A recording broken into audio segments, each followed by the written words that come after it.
नमस्कार, एक बार फिर स्वागत है आपका प्रेम आईएएस में। तो अब पढ़ेंगे हम प्राथमिक उधारी क्षेत्र। क्या होता है प्राथमिक उधारी क्षेत्र, अभी समझते हैं। प्राथमिक उधारी क्षेत्र, इंग्लिश में इसे कहते हैं priority landing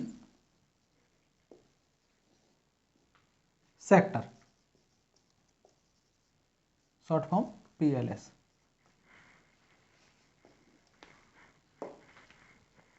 priority lending sector या प्राथमिक उधारी क्षेत्र। कौन से क्षेत्र प्राथमिक उधारी क्षेत्र होते हैं या किन क्षेत्रों को प्राथमिक उधारी क्षेत्र के अंतर्गत रखा जाता है? तो ऐसे कह सकते हैं कि वह क्षेत्र या ऐसे क्षेत्र जिन्हें विशेष व्यवस्था के अभाव में समय पर और पर्याप्त ऋण प्राप्त नहीं हो पाता है, ऐसे क्षेत्रों को प्राथमिक उधारी क्षेत्र के अंतर्गत रखा जाता है। जैसे कृषि, मध्यम उद्योग या सूक्ष्म उद्योग या लघु उद्योग कह सकते हो, और उसके बाद विश्वसनीय कम आय वाली आवासीय परियोजनाएं। ऐसे क्षेत्रों को PLS या प्राथमिक उधारी क्षेत्र के अंतर्गत रखा जाता है। दूसरे शब्दों में कहें तो प्राथमिक उधारी क्षेत्र का संबंध उन क्षेत्रों से है, या प्राथमिक उधारी क्षेत्र का अर्थ उन क्षेत्रों से है जिन्हें सरकार और RBI देश की बुनियादी आवश्यकताओं के विकास के लिए महत्वपूर्ण मानती है और इन्हें अधिक ऋण देने की प्राथमिकता देती है। ऐसे क्षेत्रों को जो हम प्राथमिक क्षेत्र के अंतर्गत रखते हैं। क्यों साहब इन्हें प्राथमिक क्षेत्र के अंतर्गत रखते हैं? क्यों इन्हें प्रायोरिटी दी जा रही है? क्योंकि ऐसे क्षेत्रों को जो है, जो वित्तीय संस्थाएं हैं या बैंकिंग या बैंक हैं, वो जो है ऋण देने की कम कोशिश करते हैं या ऋण नहीं देते हैं। ऋण देते हैं तो समय पर नहीं देते हैं, या जितना ऋण देना चाहिए उतना ऋण नहीं देते, पर्याप्त ऋण नहीं देते। जरूरत है 100 रुपए की, वहां दे रहे हैं 20 रुपए। जरूरत थी कल और वो दे रहे हैं 10 दिन बाद। क्यों दे रहे हैं ऐसा? क्योंकि बैंकों को ऐसा लगता है कि अगर यहां पैसे देंगे तो यहां ज्यादा लाभ नहीं मिलेगा, हमें ज्यादा लाभ नहीं मिलेगा, और दूसरा हो सकता है यहां जोखिम ज्यादा होगा। जोखिम क्या ज्यादा होगा कि हो सकता है यहां से लोन का वापस ना मिले, NPA हो जाए। NPA क्या होता है आगे भी पढ़ेंगे क्लास में, आगे की क्लासों में। तो बैंकों को ऐसा लगता है कि यहां अगर हम लोन देंगे या ऋण देंगे तो यहां से वापस आने की संभावना कम है, और वापस आने की संभावना कम है या यहां पर लाभ कम मिलेगा, इसलिए बैंक इधर ऋण या लोन बांटने की कोशिश नहीं करते हैं, या नहीं देते हैं, या समय पर नहीं देते हैं, या पर्याप्त मात्रा में नहीं देते हैं। तो ऐसे क्षेत्रों को प्राथमिक उधारी क्षेत्र के अंतर्गत सरकार और RBI रखती है, ताकि इन्हें ज्यादा से ज्यादा ऋण उपलब्ध कराया जा सके और समय पर ऋण उपलब्ध कराया जा सके। RBI बैंकों से कहती है कि आपको अनिवार्य रूप से इस क्षेत्र को, जो हमने घोषित किया है कि यह क्षेत्र जो है प्राथमिक उधारी क्षेत्र है, तो इस क्षेत्र को आपको अनिवार्य रूप में ऋण देना पड़ेगा। और कितना देना पड़ेगा? जितना हम जो है निर्धारित करेंगे।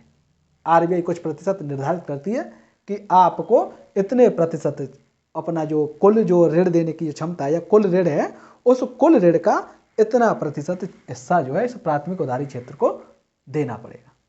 तो प्राथमिक उधारी क्षेत्र को बैंक वर्तमान में जो है 40% हिस्सा, कितना? 40% किसका? बैंक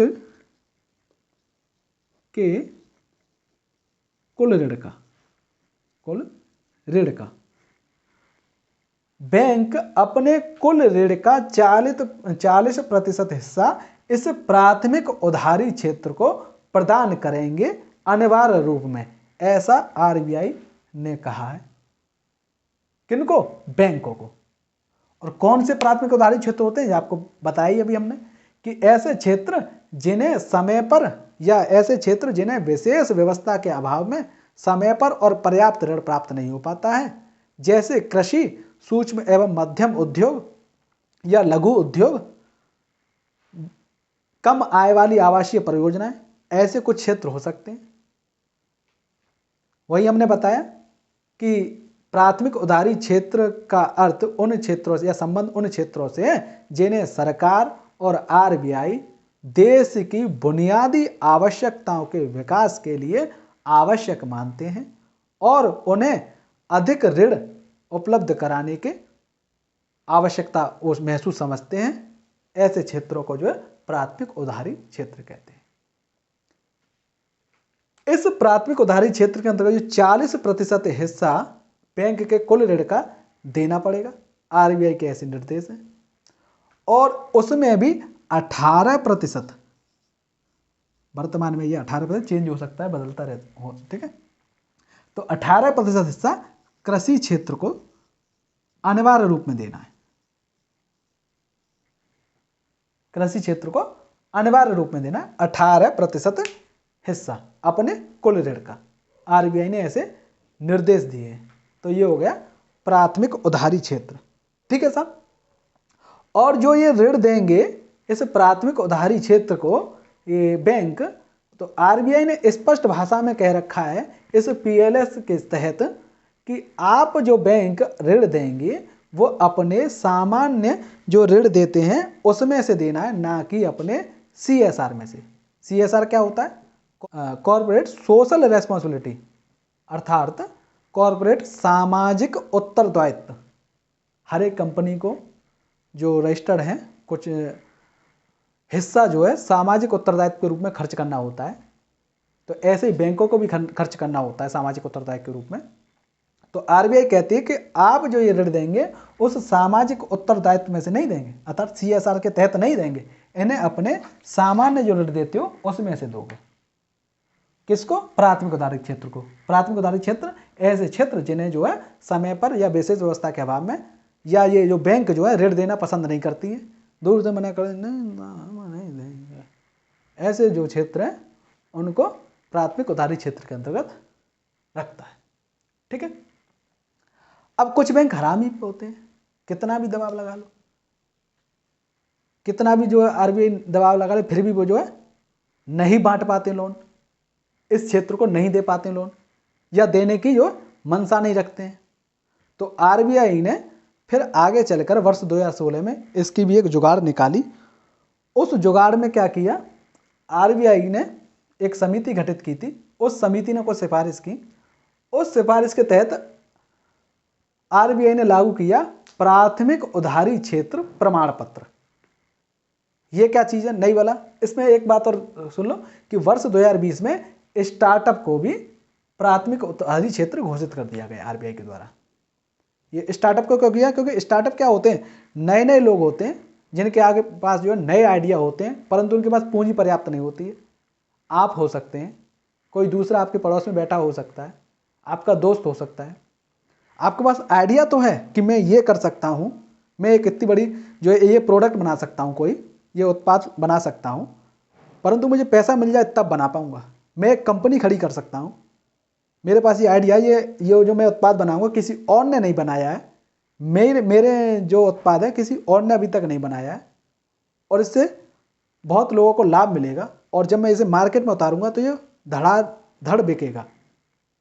आपको ऐसा लगता है, परंतु आपके पास पैसा नहीं है, और हो सकता है ये आइडिया एकदम बेहतरीन है, आइडिया ऐसा बेहतरीन है, और आपको अगर ऋण मिल जाए और इस आइडिया पे काम हो जाए तो बहुत अर्थव्यवस्था को भी फायदा हो, सरकार को भी फायदा हो, और लोगों को भी फायदा हो। परंतु आपके पास कोई अनुभव नहीं है, आपके पास कोई सिक्योरिटी नहीं है जमा करने के लिए, लोन लेने के लिए, तो आपको बैंक लोन नहीं देगी। आप स्टार्टअप खोल के बैठ रहे हो, तो आपको पर्याप्त मात्रा में लोन मिल जाए, समय पर मिल जाए, सरल तरीके से मिल जाए, इसलिए इस स्टार्टअप को भी जो है आरबीआई ने प्राथमिक उधारी क्षेत्र के अंतर्गत घोषित कर दिया कि ये क्षेत्र भी प्राथमिक उधारी क्षेत्र है। तो इनको भी जो है आराम से लोन मिलेगा, सरल तरीके से, स्टार्टअप्स को पर्याप्त लोन मिल जाएगा, समय पर मिल जाएगा, ठीक है साहब। तो आरबीआई ने क्या जुगाड़ निकाली? प्राथमिक ऐसे बैंकों के लिए जो निर्धारित सीमा है, जो अनिवार्य सीमा है, उस अनिवार्य सीमा तक वो ऋण नहीं बांट पाते हैं। मान कर 40% की अनिवार्य सीमा है कि इतना जो है ऋण प्राथमिक उधारी क्षेत्र को देना है, परंतु कुछ बैंक हो सकते हैं 20% ही दे पाएँ, कुछ हो सकता है 10% ही दे पाए, कुछ हो सकता है 39% दे दें। तो ऐसे बैंकों को अगर जब ये नहीं बांट पाए तो हो सकता है ये कुछ तो वो करेंगे बहानेबाजी के, इसलिए नहीं बांट पाए साहब, हम इसलिए नहीं बांट पाए साहब, हम नहीं बाबूजी माफ़ करो हमें। तो आरबीआई को तो नुकसान होगा ना, कि वो तो चाहती थी कि मार्केट में बटे। अगर इनको माफ़ कर दिया जाए तो आगे वाली बैंक भी जो क्या दिखाएंगी, ऐसे ही आलस दिखाएंगी या ऐसे ही ढुलमुल रवैया करेंगी। वो भी हमें माफ़ कर दो ना, ना हम नहीं बांट पाए साहब। भाई नहीं बांट पाए तो रुको, आप नहीं बांट पाए हो तो कुछ बैंक ऐसी होंगी जो उत्साह में, खुशी खुशी में, यानी बॉस को खुश करना है, सब बॉस को खुश करना है। बॉस कौन? आरबीआई। आरबीआई को खुश करने के चक्कर में 40% की सीमा से 50% बांट दिया, 60% बांट दिया, तो 20% अधिक बांट दिया उन्होंने। तो आरबीआई अब इनसे कह रही है तुम नहीं कर पाए हो ना 20%, तुम केवल 20% ही बांट पाए ना, 20% और बांटना था आपको, तो आप 20% की जो है किसी और से खरीद लो। तो किससे खरीदे? तो इसके लिए आरबीआई ने जुगाड़ निकाली, प्राथमिक उधारी क्षेत्र प्रमाण पत्र। ये नेक्स्ट हेडिंग लिख लेना, प्राथमिक उधारी क्षेत्र प्रमाण पत्र, और यहाँ एक सी लगा लेना, प्रायोरिटी लेंडिंग सेक्टर सर्टिफिकेट, तो यहाँ सर्टिफिकेट लगा लेना आप, ठीक है। तो प्राथमिक उधारी क्षेत्र प्रमाण पत्र उन बैंकों के लिए है जो बैंक अनिवार्य सीमा जो निर्धारित की जाती है आरबीआई के द्वारा, वो उस अनिवार्य सीमा तक प्राथमिक उधारी क्षेत्र को लोन नहीं बांट पाते हैं या नहीं बांटते हैं, वो बैंक जो है इस प्राथमिक उधारी क्षेत्र को, प्राथमिक उधारी क्षेत्र प्रमाण पत्र को खरीद सकते हैं और अपनी इस अनिवार्य सीमा को प्राप्त कर सकते हैं। जो बैंक अपनी अनिवार्य सीमा से अधिक ऋण बांट देते हैं, ऐसे बैंक इस प्राथमिक उधारी क्षेत्र प्रमाण पत्र को जारी कर सकते हैं। कौन बैंक? जो बैंक मान के चलो 40% की जो अनिवार्य सीमा थी कि इतना ऋण बांटना ही बांटना है, कुछ बैंक हो सकते हैं कि 60% बांट रहे थे, मान के चलते हैं 60% इन्होंने बांट दिया, तो अर्थात इन्होंने 20% अधिक बांट दिया, 20% अधिक बांट दिया, पॉजिटिव में ये 20% अधिक बांट दिया। तो ये बैंक जो क्या करेंगे, इस 20% का प्राथमिक उधारी क्षेत्र प्रमाण पत्र या सर्टिफिकेट जारी करेगी। तो ये क्या जारी कर देगी सर्टिफिकेट कि इतना पैसा हमें दो और इससे प्रमाण पत्र हमें ले जाओ, जिससे आप अपने बॉस को यानी आरबीआई को दिखा सको कि साहब हमने भी जो है जारी कर दिया, हमने भी जो है इस प्राथमिक उधारी क्षेत्र को पूरा लोन बांटा 40% की जो आपने सीमा बताई थी। और कौन खरीदेंगे ऐसे? जो बैंक इस सीमा तक नहीं पहुंच पाए।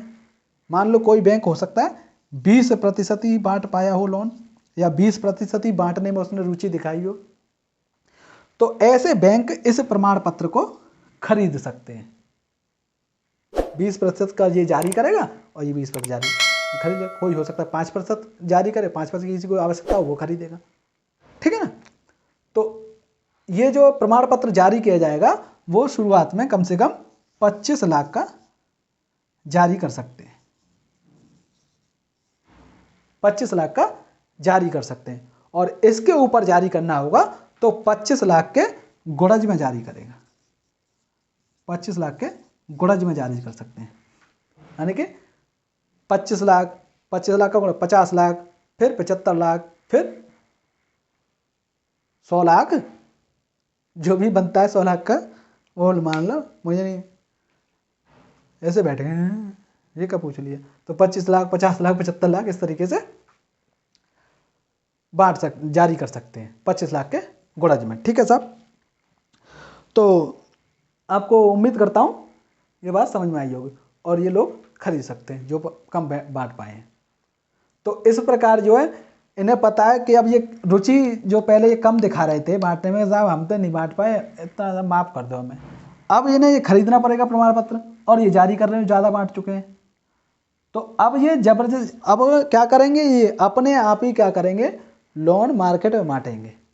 क्यों बांटेंगे? क्यों नहीं पता यहाँ से प्रमाण पत्र बाद में खरीदना ही है, तो इससे बढ़िया पहले ही बांट दो, और जो नहीं बांट पा रहे तो यहाँ से खरीदो साहब। और इस प्रमाण पत्र की खरीदारी जो होती है वो ई कुबेर जो पोर्टल है सरकार का, उस पर खरीदारी होती, खरीद बिक्री ई कुबेर पोर्टल पे होती है। ठीक है साहब, उम्मीद करता हूँ प्राथमिक उधारी क्षेत्र क्या होता है आपको समझ में आया होगा। प्राथमिक उधारी क्षेत्र प्रमाण पत्र क्या होता है आपको समझ में आया होगा। अगर आपको समझ में आया है तो वीडियो को लाइक कर दीजिए, चैनल को सब्सक्राइब कर दीजिए जिन्होंने नहीं किया है, और जिन्होंने कर रखा है वो लाइक करें, कमेंट करें और अपने मित्रों को भी शेयर करें, जिससे हमें भी प्रोत्साहन मिले और आपका भी भला हो, हमारा